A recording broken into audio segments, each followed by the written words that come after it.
इस फहरिस्त को आगे बढ़ाते हुए जनाब जावेद अनवर साहब से गुजारिश करता हूं कि वो आएँ और अपने कलाम से नवाजें। कई किताबों के आप मुसन्निफ़ हैं और आपका एक रिसाला तहरीक अदब के नाम से भी निकल रहा है, बड़ी फ़ाल शख्सियत हैं अदब के हवाले से। जनाब जावेद अनवर साहब। जनाब सदर की इजाज़त से,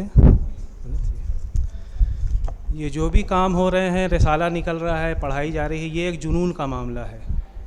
तो इसी पे मेरे 4 शेर हैं हम सब के लिए। हम सब स्कॉलर हैं, तो मतलब खिदमत में हाजिर है कि रेगज़ारों को सहारा चाहिए, रेगज़ारों को सहारा चाहिए, बीच दरिया में किनारा चाहिए। रेगज़ारों को सहारा चाहिए, बीच दरिया में किनारा चाहिए, और उभरी उभरी बेअसर होगी दुआ, उभरी उभरी बेअसर होगी दुआ, डूब कर उनको पुकारा चाहिए।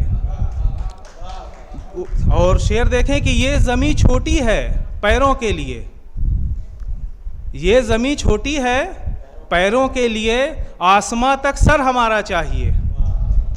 और आखिरी शेर की ज़िंदगी मिलती है सबको एक बार, ज़िंदगी मिलती है सबको एक बार, हाँ मगर मुझको दोबारा चाहिए। बहुत बहुत शुक्रिया।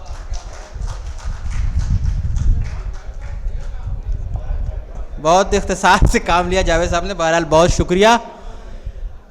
अब आइए